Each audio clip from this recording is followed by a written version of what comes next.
Women have the power to transform this world. We can end crime and violence if we all agree to do one thing: share. Let's share our wisdom, share our time, share our talents, share our finances, but most of all, let's share our love. This is the Female Solution. Happy Thursday. Welcome to another edition of Master Force with Shemsu-t. My name is Shemsu-t, and I am the owner and founder of Master Force and Master Force International Leadership Academy. And on this platform, we do all things inside of Know Thyself, leadership, and personal development. We have we're just completing a series of conversations with Brotha G, looking at the relationship of male and female relations in our community, particularly us, people of color, actually FBAs, Black people, melanated people, however you want to look at it. We're looking deeply into that conversation. I just want to remind everyone that tomorrow's full moon in Scorpio is going to have us feeling some kind of way. So just pay attention to that. But in the meantime, let's bring Brotha G on so we can get back to the Afromance. All right. How's it going, Brotha G? Hey, Mood. How you doing there today? I am wonderful. Thank you so much for continuing this deep. I mean, I've never went this deep into an overstanding of something. So the fact that you've taken your time to research and study and share this with us, I think is just absolutely amazing. Well, so tell people a little bit about yourself, a little bit about what we've been talking about, and then we'll jump into the continuation of this dialogue.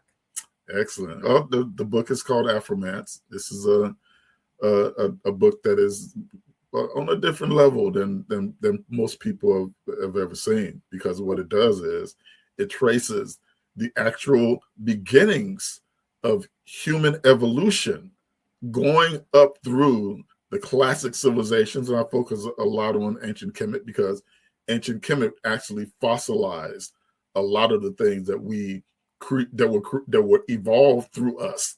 And they fossilized that, and they made that actually into very, very foundational things about ancient Kemet. I'll get into that a little bit, and then I come into us African American people, and the clues and the all the information really points to the fact that what African American people have been through here, it put us into a situation where we had to manifest the type of things that those ancient evolutionary people manifested to actually be human.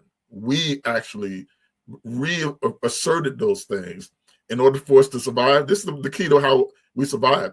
The reason why African American people survive, I'm not talking about any other culture but us here in the United States, is because we had to draw upon those ancient evolutionary things that transformed us from monkey primate type of people into full-fledged human beings.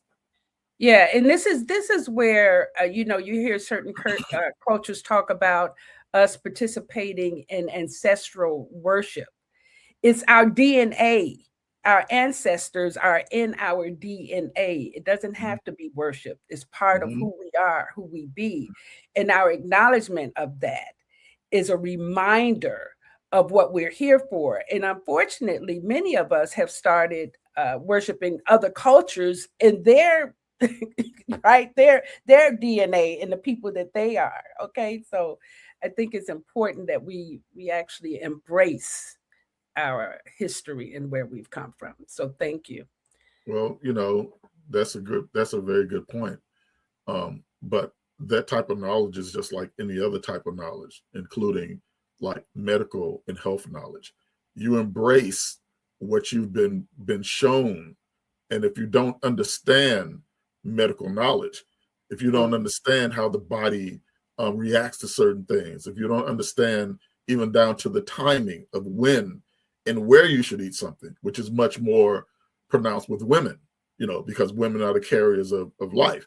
So if you don't understand those things, then people can pull the wool over your face all the time and make you, try to go over it with their so-called empowerment protocol. Well, they're doing it already. Look at the way that we've handled birth with Black women, telling them that they have to have C-sections, with just the most disruptive spiritual act that you can do with a human coming onto this planet.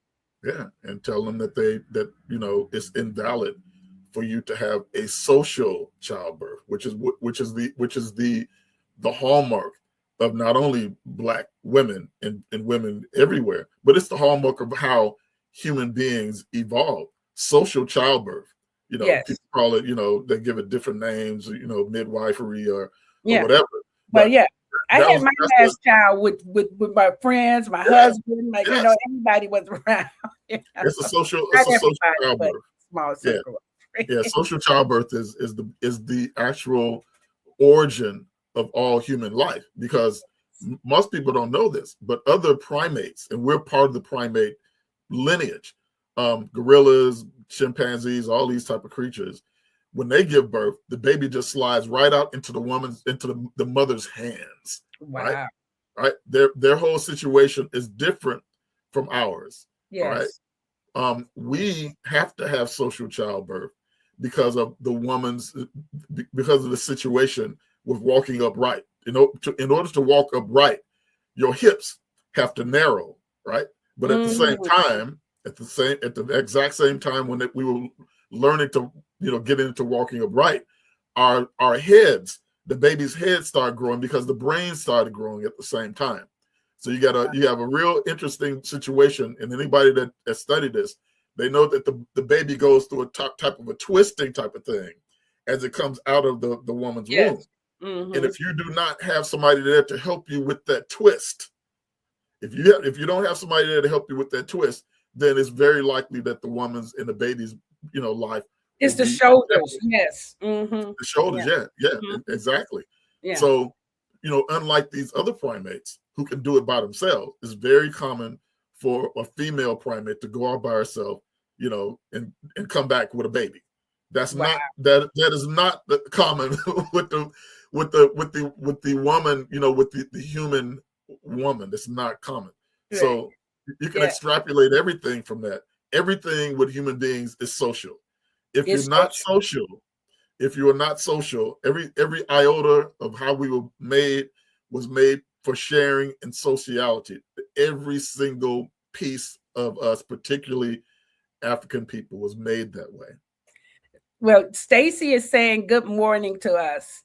And she said, science tells us that we carry at least 6 to 10 generations back in our DNA. She's very right about that. Mm-hmm. And we carry a whole lot more when it comes to bloodline. There are bloodline things that happen with us that are very, very different from other people. That's way outside the line of this conversation, but I want to get down to something very quick that I did not clarify enough on the last few times that we were on. We're talking about the chemical signals. We're talking about hexadecanol, which comes from babies.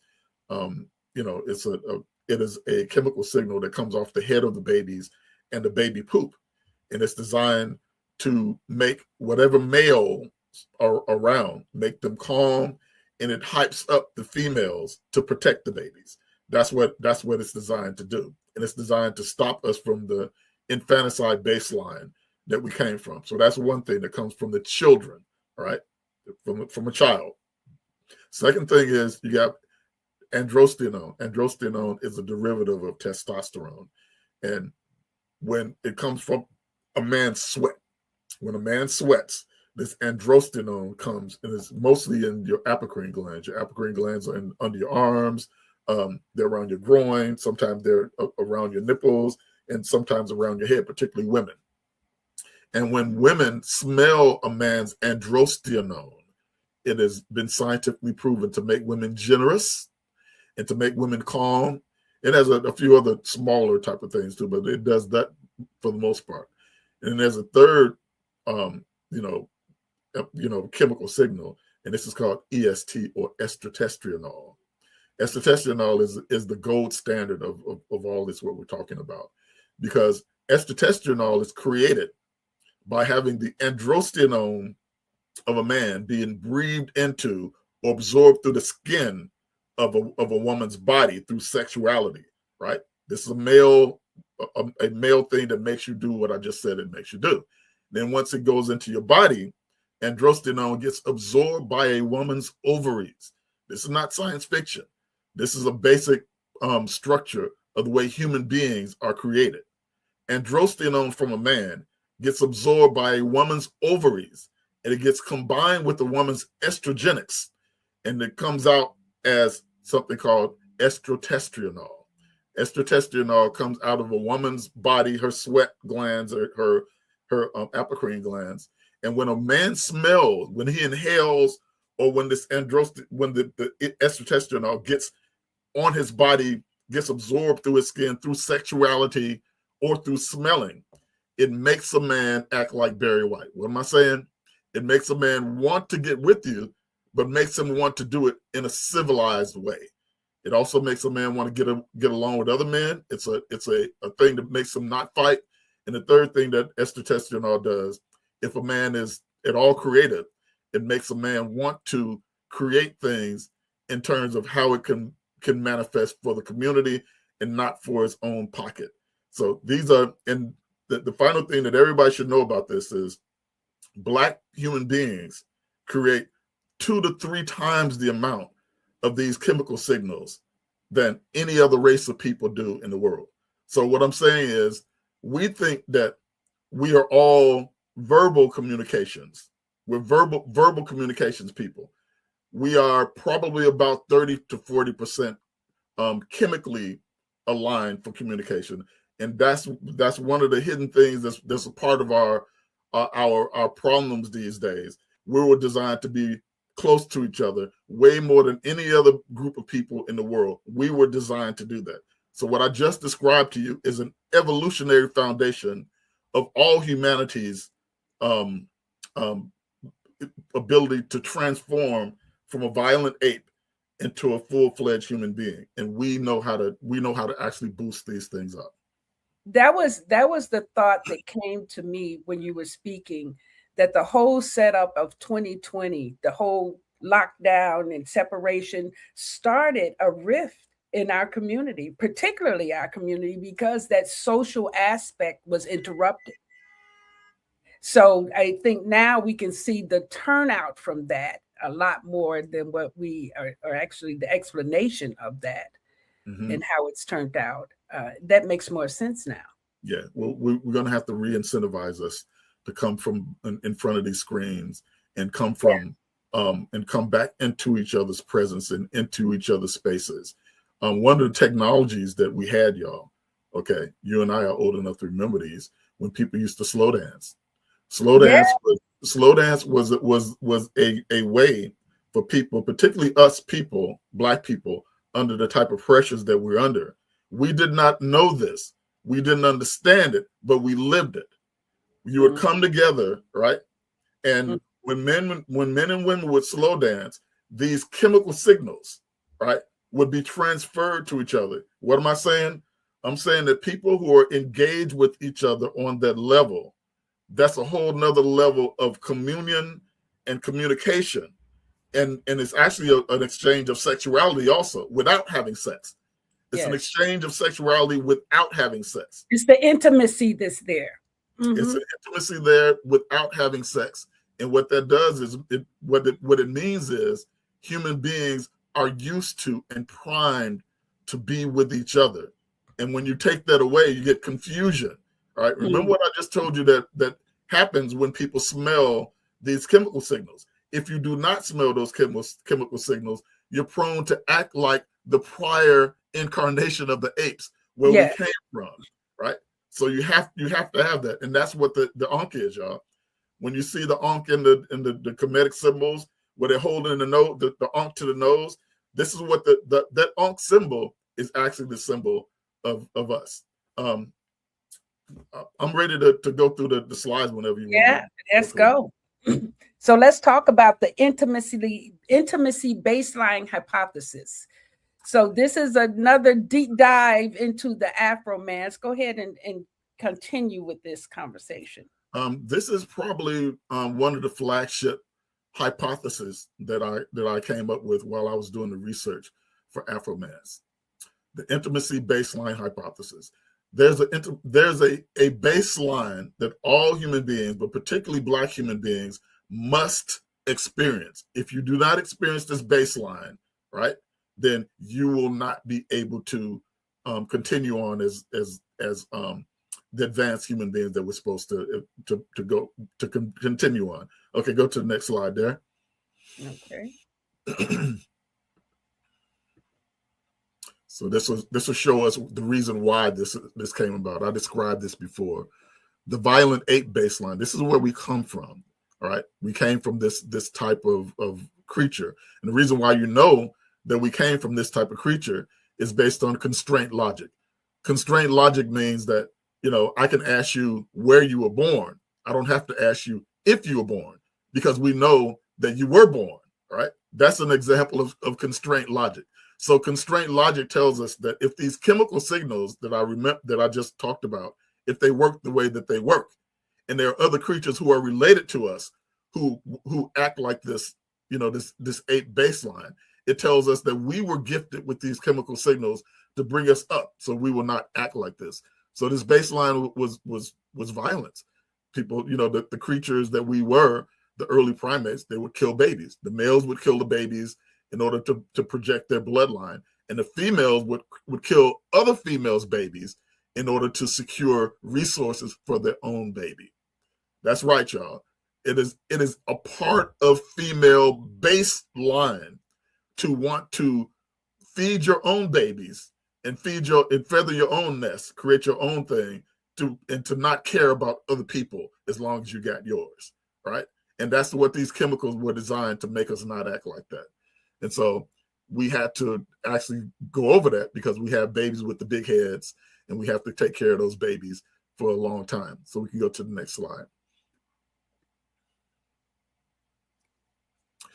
So designing the guardian. So these are all the things that have to take place if we're going to overcome being a baseline ape, right? I'm not going to go through all of them, because I want to go through, so y'all can just replay this back and read all of those and get a deeper dive of. But those are all of the factors that have to come into play in order for us to not revert back to an ape-like status.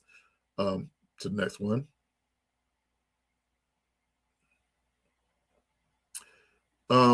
Remember when I said that the babies were born among the lower apes? They're born just, the females cannot hand off those babies because of what I told you, because of infanticide.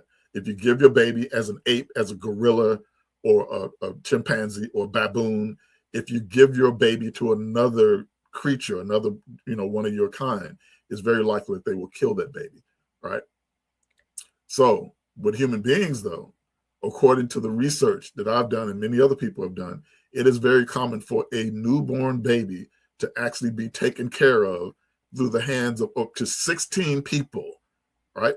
Sometimes up to 16 people. Most of the time, it's like a dozen, meaning that after a woman has that child, she does not have to take care of that child by herself. She has a whole village. When y'all heard that it takes a village, well, this is where the village begins.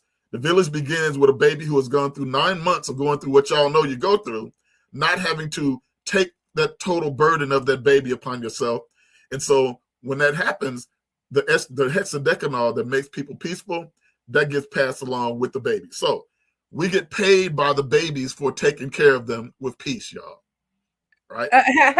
I love how you say that the babies give us the peace because we take care of them, because we can smell the essence of their body, and it goes into us and makes us more peaceful. That is the foundational thing of being a human being. Babies were designed to give us that, so we will not be violent people. So you can just extrapolate what that means if you live your life and you never smell a baby. Okay. Just think about what that means. All right, here's the chemical regulation here. This is what the hexadecanol does. It's over to the left side. It suppresses the amygdala, and it makes it so that you can get protective, right? So on the other side, this is the EST and the androstenone. This tells you what those things do. All right, you see the little thing at the bottom there with the man and female with the hand together with the heart between them. Mm-hmm. Y'all, love does not begin with a ideal that you've met your ideal person and you've met your soulmate. That's not how human love is designed. Human love is designed when men and women get together, regardless of status, regardless of any other of these social things that we're used to. Human love is based on the exchange of estradiol and A&D. And if you get all these other things that you think you're supposed to have, a Ferrari, a BBL with your women, all that kind of stuff, that's not love, right? That can block the estradiol and the A&D, because if you're chasing those things, and you have all this tension in your body because you're chasing those things, right? And poisoning yourself with that. Yep. If you do that, it can actually block the estradiol and the A&D. And what you're doing is making yourself more like a monkey, not less like a monkey when you do that. So let's go to the next slide. So you're saying the culture of materialism is what squashes love totally then? It destroys your ability to be a connected human being. Yeah, your authenticity is gone. Yeah. Right. And it destroys those very chemical signals that God, nature, whatever gave us to make us not act like apes. Yes. Okay. Yes. So then you got the environmental microbial buffer. And this is a big one, y'all. This is one of the foundations of why it is that we are human beings. The human vagina was designed, right? Because over evolutionary time, millions of years, and about 300,000 years since we've been, what you call modern human beings. I'm answering a question that people have had in the back of their mind, but most people have been afraid to address it. If we are inundated with all of these STDs or STIs or in all these things, well, why did these things not wipe us out? And coming up during the evolutionary times, it didn't wipe us out because of what I have right there. It's the vaginal moat. The vaginal moat, the human vagina has certain acidicness to it that's designed to take regular bacteria that you would come in contact with and destroy that bacteria and keep it from transforming into a monster. And what am I saying? I'm saying that it is common for the type of diseases that we know of now as STIs to exist, right? But it is not common for them to have the type of power, the overwhelming force that they have now. That's not common. That's not normal. That's not something that was created by God. Those things come from the earth. They come from the soil. They're part of the whole universal thing. And God or nature, whatever you want to call it, in its esteemed wisdom, said, okay, the major thing that's going to happen is these type of bacterias and things like that can be transferred during sex, because we're talking about millions of years where you didn't have the hygiene that we have now. You didn't have the type of discernment that we have now. So the woman's vagina, hear this clearly, according to real science, a woman's vagina is the place that's designed to clean everything. It cleans the penises of men. It's self-cleaning it in and of itself for the woman. And it's designed to create a clean environment for a baby to be born in. And what I have here, the microbial buffer is by coming into contact with soil, women working the soil, men working the soil, these bacteria that I'm telling you about, they constantly get bombarded in the human body. And the vagina deals with those things constantly and makes it so that you can have a regular, normal sex life without those things coming upon you and turn into monsters. The reason why those things turn into monsters, right, is because when you get those diseases and then you use your genitalia in ways that the vaginal moat cannot buffer. If your vaginal moat cannot buffer, if you get these low-level bacteria, all right, and then you stick your genitalia somewhere where the vaginal moat cannot do its job, that means that the disease, which now it was just a bother, now it can transform into a monster, okay, and now come back and get you, and now you got to take antibiotics, you got to do all these things, and this, I just told you the reason why that STDs and STIs, whatever you want to call them, did not wipe out the human race, and that's because the human vagina under normal circumstances was designed to actually handle it. It's a beautiful, wonderful thing about women, that it is a guardian type of thing, and no other primate is like this, y'all. You have to understand what I'm saying. If you look at my work, no other primates are like this. The only primates that have this are us. We're the only primates that have this. We go to the next slide, and this will tell you why. And you know, to add to that, one of my favorite authors, Louise Hay, she wrote a book called The Power Within You. And when she wrote it years ago, she spoke about how you can literally, if it's not time for you to have a child, or you got pregnant out of incest or rape or something like that, you can tell your womb to release the child. And then, you know, they don't want us to know that. And that's why abortion became such a huge conversation, because they're doing different things with the fetuses, including putting them in the makeup and food and all of that. But the body, the vagina is designed to release itself, release all disease and unwanted pregnancies as well. So that's, you know, that's something that we need to bring back into the fold of understanding about our bodies. Go to the next slide, and I want to tell you the science behind that. Yeah. Right. So this is the unified intimacy baseline, y'all. Okay. At the top, you got the loop of the Ankh.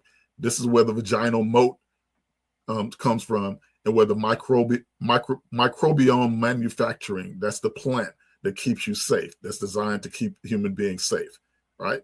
I want to express this very clearly once again, so nobody will, you know, have any type of confusion about this. Without the female vagina keeping people safe, you would not have human beings. We would not be here. We'd be wiped out.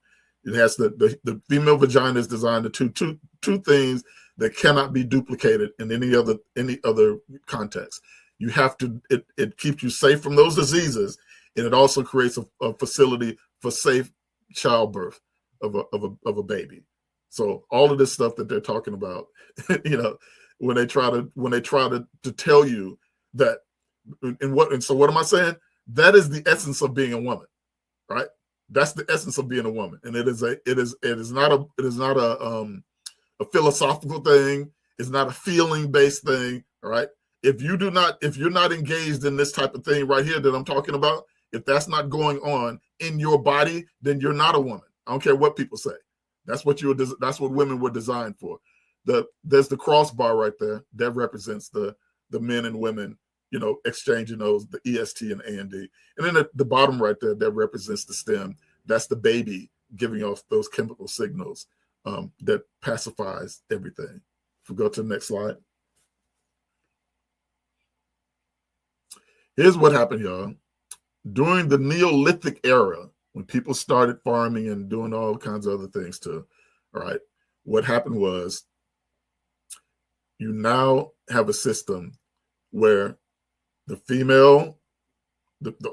female's body is not able to do its job, and the chemical signals were degraded. So what happened? Touch got privatized, right? Intimacy became gated behind a strict, exclusive, idealized pairing. That means that people have the idea that the highest level of men and women has to be gated behind what we call regular marriage or monogamy and all that kind of stuff. That's not the case. The second thing is the sensory dropout, where we eradicated the communal and the horizontal bridge of the EST and the AND, right? That means that people are not coming together the way that they used to. And then you got the microbial disconnection, and that's we're not close to the earth anymore. And remember what I said, being close to the earth is what sets off the vagina to have the strength to do what it needs to do. Let's go to the next slide. Okay. Well, before we go to the next slide, what I'd like to do is for us to take a short commercial break. This is some really heavy duty stuff. Let's breathe through it a minute. We'll come right back. All right. What's up, guys? It's Osada, the host of the Gathering of the Griots podcast, part of the Female Solution. Want you to join us every Tuesday morning from 7 a.m. to 8 a.m. And guess what we do? We interview authors of the Soulful Chicago Book Fair. The books, the experiences, the lifestyles, all of it with fervor. So be there right on the Soulful Chicago Book Fair YouTube page or on the Female Solution Facebook page. We look forward to having you and all our literary essence. Peace.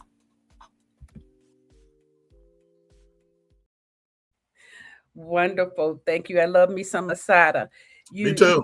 Yeah. I'm telling you, she does a wonderful job with the Soulful Book Fair. Now, when we're having this level of conversation, have you taught this at a university or a college setting? Because this is revolutionary right now. What I'm going to do is I'm going to teach other people to teach it. Yes. I have other things that I need to be doing. In fact, this is my last go round with this type of thing. I'm not going to make any more books like this. There's other things that I have to get to. But yeah, my friend I was telling you about, he actually wants to start a sort of like a study group around this. Excellent. Yeah, excellent. Okay. So let's move on to diagnosing the shift. Here's what happened, y'all. The African guardian niche, that's who we are at our baseline, y'all. What these chemical signals and the way the woman's body is created and stuff like that, it was designed to make us rise above being a lower ape into a guardian. That's what we are. We're supposed to be guardians. And during the ancestor ratio, in other words, there are people right now that can study people's DNA, and they found out that throughout history, you have double the amount of female ancestors than you do male ancestors. Oh. And one of the things that they don't talk about with this, okay, this obviously means that women were editing men out. The reason why you have double the amount of females is because the female traits were passed on more than the male traits. That's normal. And that comes from something called cryptic female choice. Cryptic female choice says, all right, we're going to have sex with these men, right? And we're going to pacify them all with sex. But the choice that Shemsu was talking about, where the woman's body decides whether or not the life is going to go on, that takes place. And so what it does is it edits out the sociopaths. It edits out the sociopathical thing. And that's what I want people to really understand this.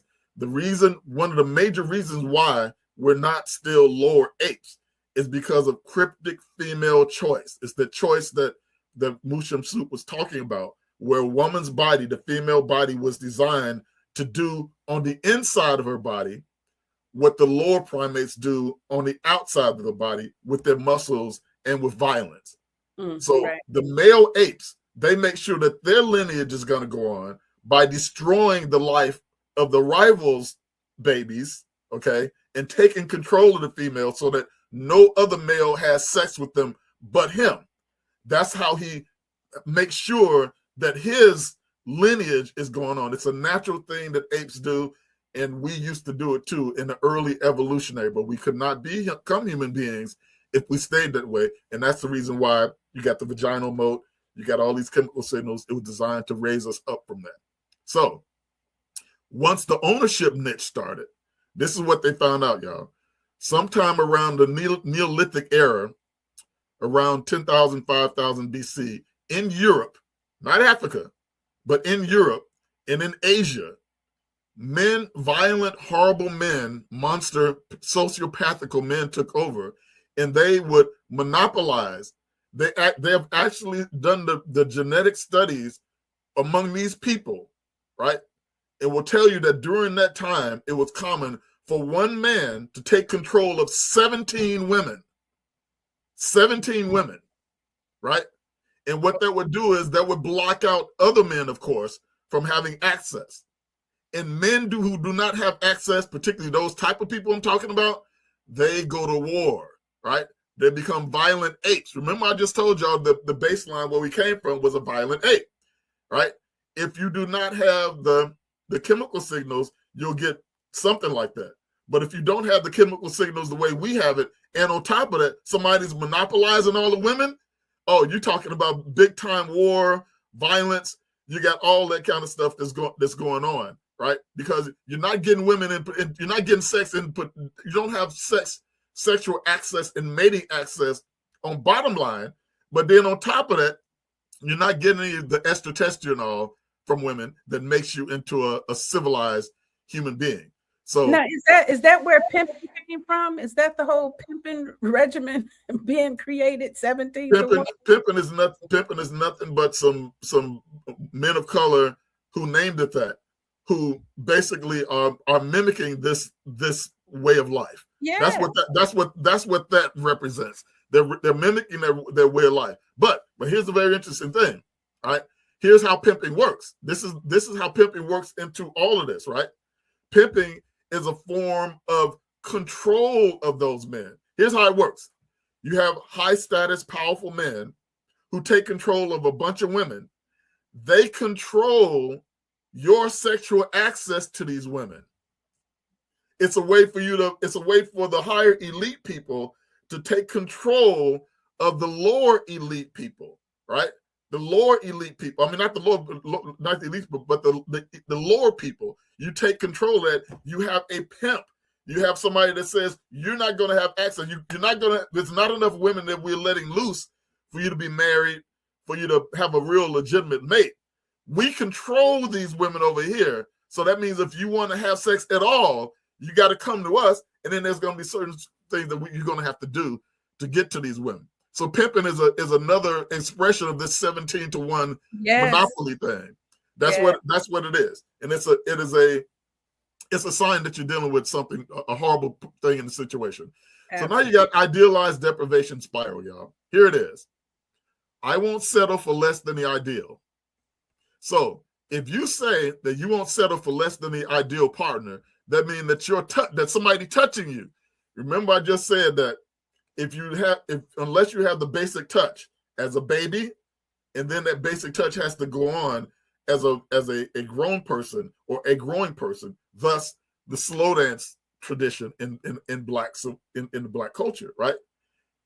You have to have that touch regardless. You have to have that touch and that sex, regardless whether or not you've got the ideal person or not. Blow that up a little bit more. So, yeah. What happens is the individual now rejects the baseline. That means that all right, I can't find this ideal person. I'm not going to have anybody touch me or be intimate with anybody. Okay, if I can't have that. And so now the pro-social bath that began when you were a baby, when all those hands were touching you, right? That has to go on socially, where you're being touched by other people. The slow dance thing is really the greatest American expression of this. And then you got sensory dropout, right? So now you spent so much time on the ideal, you're fantasizing about your ideal person. You will not let anybody else touch you or be intimate with you because you're saying, I refuse to settle. So that causes a sensory dropout, right? But once that sensory dropout happens, brothers and sisters, if you have been used to being touched as a baby, right? Let's say your parents touched you and held you and stuff like that as a child, and now you're in your teenage and your adult years, and now your touch and to a great extent your sexuality is gated behind idealism. And so we don't understand that is a gateway to depression and other very, very bad things that happen to human beings. In other words, what I'm saying is, if that doesn't happen, then you get to regression, right? You literally, people actually, this is scientific information. This is not my speculation about this. If you live a long time without being touched, and if you're grown, if you live a long time without having sex, you will regress to the violent ape prior system, right? In other words, the idealization that we have now about, you know, you got to find your soulmate and all that kind of stuff, that's new, and that's only been created to idealize monogamy, right? That is designed to make you not want to seek out anything except for behind the monogamy gate, which men created for you as women, but it wasn't created for them. Remember that 17-to-1 thing I showed you there? That is how men in the Western world function. They will tell you as a woman that all of your goodies or whatever has to be gated to me, you know, as the idealized partner, but I'm going to have sex with as many women as I want to because I'm in power, right? So then so now you have a situation where you have men and women both kind of like putting that on each other. And so now you have people, it is a birth plummet. It is a sex drought all over the Western world. Why? Because people are gated, right? They're using these sex toys, they're using porn, and they're using idealization. And they're sitting around saying, okay, I'm going to do this until I find this idealized person, right? So you use these artificial things to take the place of what you know your body needs. You know your body needs it, that's why you're doing it. But you're stopping yourself from having a normal human expression that we were designed to do.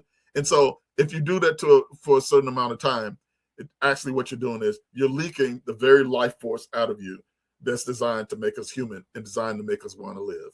Now, and I think that we would have to have a separate, deeper conversation, because some of us chose celibacy at a different level, and not because of the mating wasn't there or anything like that, but some of us have a different path. How do you relate to that inside of this theory?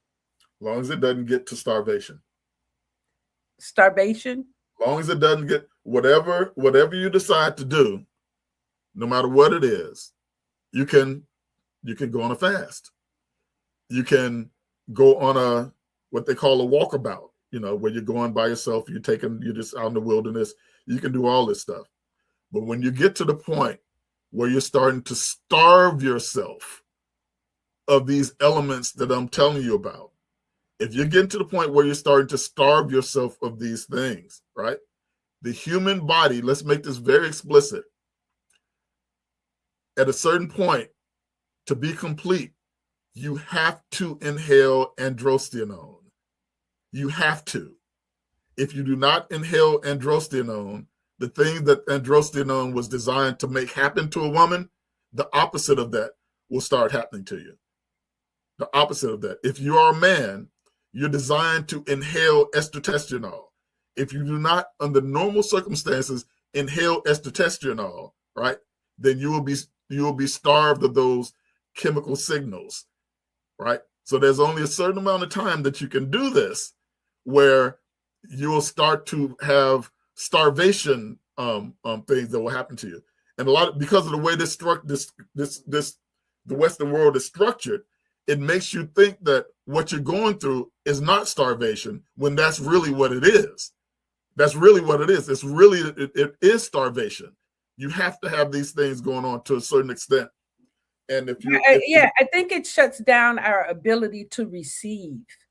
It's like it's we're no longer receptive inside of that conversation of intimacy. And if we're not open to receiving, then imagine if any blessings are trying to flow to us, we're blocking those as well. Let me make this clear, y'all, so nobody will misunderstand me. I fast myself, and I have been celibate at certain times myself.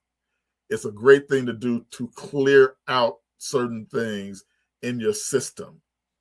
you can't have a lifestyle like that. You can't develop a lifestyle like that, because if you develop a lifestyle like that, then you have a whole bunch of people who are walking around without the estrotestosterone, without the androstenone working, and also without the hexadecanol working. If those things are not going on, then you don't have babies, right? If you don't have babies, you're experiencing in society right now, right? And if you don't have babies, nobody's smelling the hexadecanol, and then everybody's assholes. Everybody is now, jumping down each other's throats, because the things that make you not act like a primate, not act like an ape, an infanticidal, violent ape, these things are not in motion anymore. And now you're talking about a downward spiral, which is what we're going through right now. Yeah. This will give you a clue as to why it is. This is a hard scientific explanation for what I'm talking about.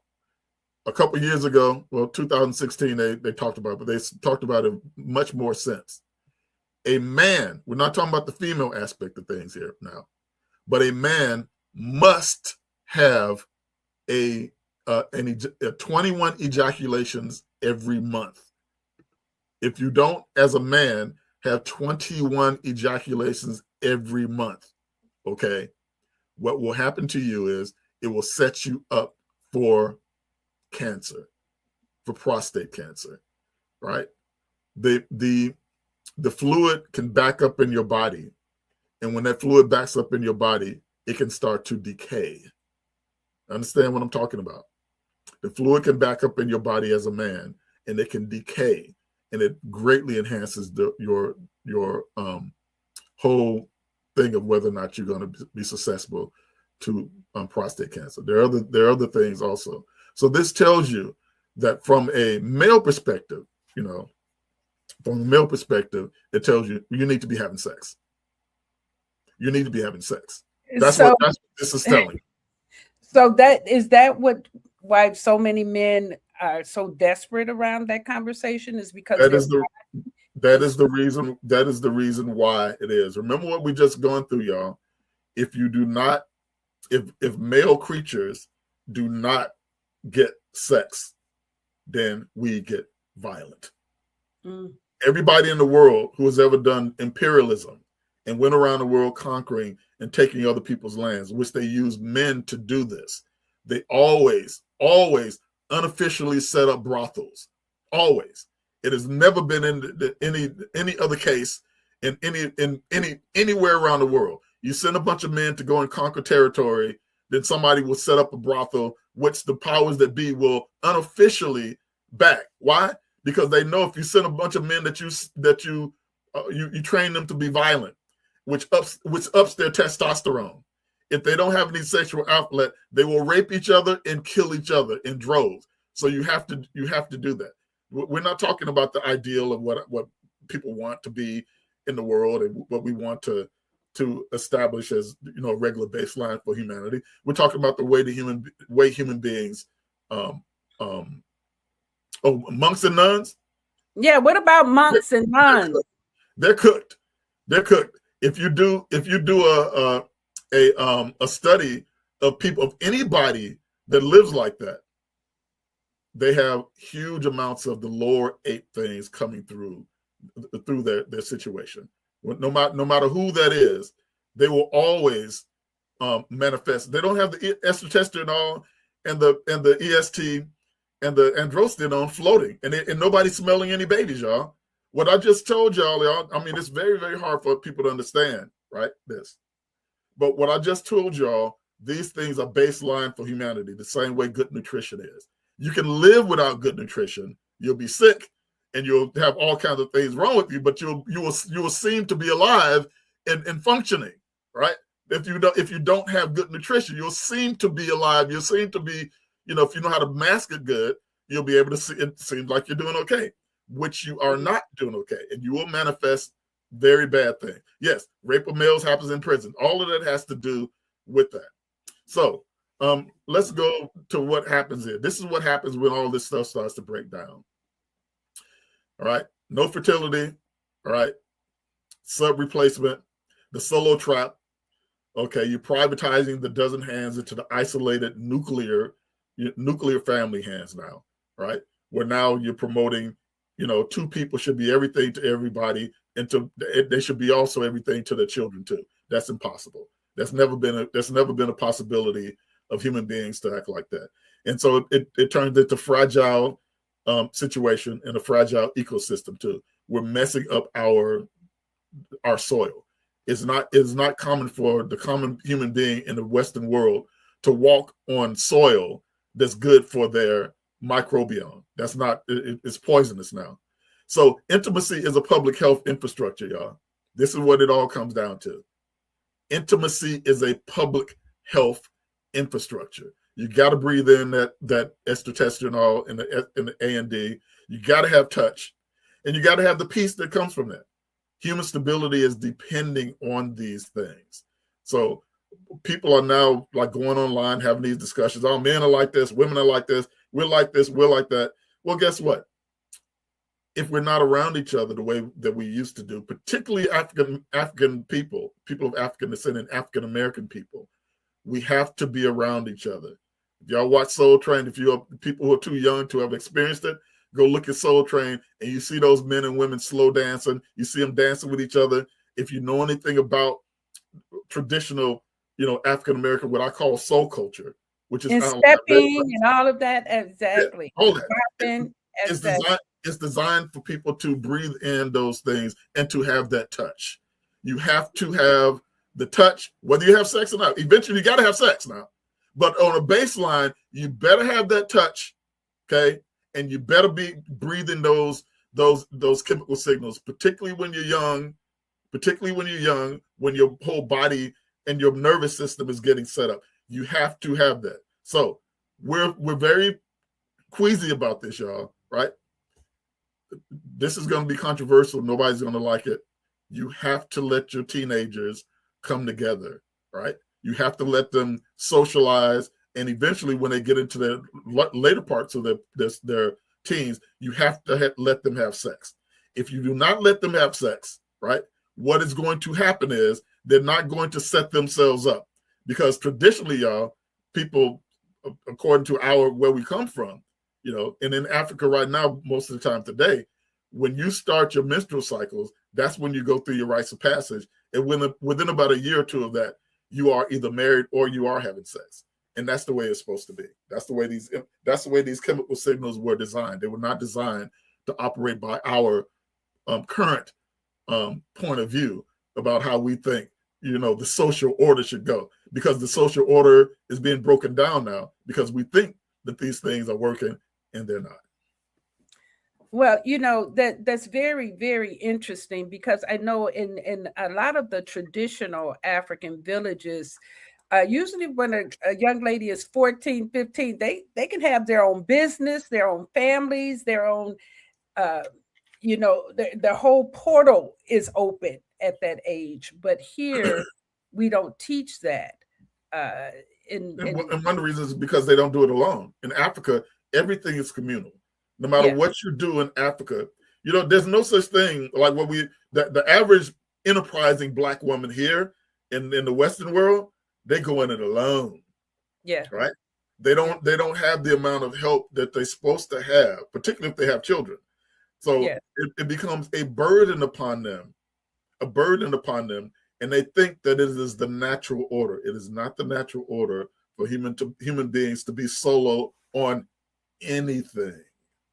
There's nothing in the world that human beings are supposed to be solo on. That's a misnomer, and it makes people not want to participate in life, not want to have kids, not want to have sex, not want to have relationships. Everybody's hating each other. I can't stand this sister. So there's no sisterhood.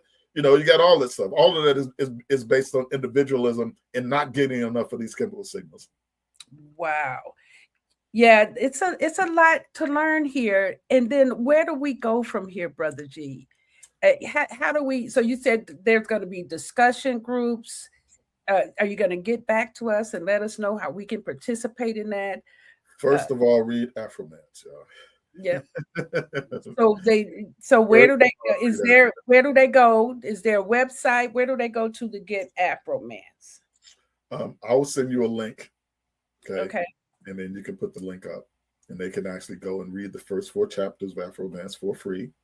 Okay. Right? And then you can, purchase the rest of it. It's an online MPP. That means it is a enhanced version of an ebook that you'll be able to click through and go to all kinds of multimedia things that have to do. All kinds of multimedia. It's one of the most amazing systems, right? It's a book system, a learning system. It's a whole curriculum, actually. That's what it is, because that's what we are. African American people, we're the original. We are, by bloodline, we come from the original people, but by coping, we had to exhibit the same type of things that allowed primates to evolve into higher humans. And you'll see that process if you read the Afromance book. Yeah. We actually are very behind in understanding or even appreciating that as the original people, we bring a lot more to the planet than what we actually are providing, because we don't know ourselves. And this part of this study is to actually gain more strength and understanding and appreciation for who we are, so we can live that. Right. And the final thing, Afromance, what makes Afromance such a breakthrough is not because I'm such a smart guy. It's not because this information has not been there. It's because I had the guts to actually bring up the things about the foundation of our sexuality. Our sexuality is the foundation of our history and our civilization. And if you do not know the foundation of human sexuality, then all this other stuff that you're learning you're not going to understand it. You won't understand why the Ankh is being put to the nose of people among ancient Canaan. Right. Naima says people get married in their teens in earlier societies. Are these requirements to finish college before starting a family, creating dysfunctional men and women? No, they're not. They're not. What's dysfunctional is the amount of help, the amount of community that you are supposed to have. None of that.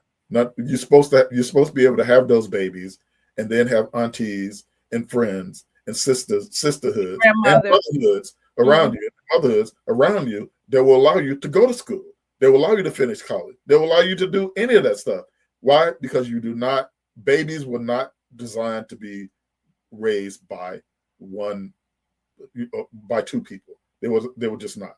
So that's the dysfunction, sister. The dysfunction is not getting enough help to do everything that a human being can do. Yeah, being separate. Wonderful. But thank you, Brother G. I'm just totally enamored with this work. And I'm sure we'll probably have other conversations around it, because it really is intriguing and I enjoy it. And I haven't got through the full book, so I believe I'll bring you back as I dig deeper and have more questions for myself. So I'm welcome to come back, and I thank you for having me. And I say hey to everybody, that's online checking us out. Spread the word about Afromance, because I think it's the foundation of what's going to heal us. Yeah. And I will drop the link on the different channels as soon as you send it to me. Thank you. All right, everybody. We will see you next week. We're coming into the spring and summer of Master Force with Shemsu-t. Thank you for joining us. Leaders of nonprofits empowering worlds. Let's go. But the vision that God gave me, I felt that it was time for me to step out and work on the vision that God gave me. We need look no further. We have a unique voice. We have a unique talent pool.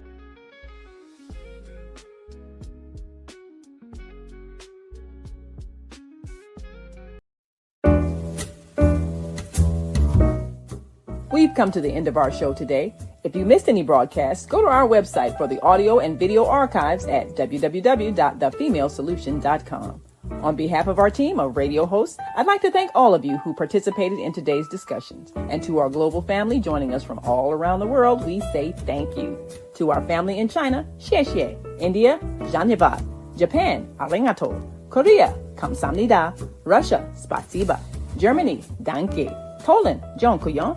France, merci. Spain, gracias. Italy, grazie. Egypt, shukran. Ghana, madasi. Nigeria, eshe. South Africa, Ngiyabonga. Senegal, Jaref. Kenya, Asante. Israel, Toda. Pakistan, Shukriya. Afghanistan, Tashakur. Saudi Arabia and Palestine, Shukran. Assalamu alaikum wa rahmatullahi wa barakatuhu. Thank you, and may peace be upon you and the mercy of God and God's blessings.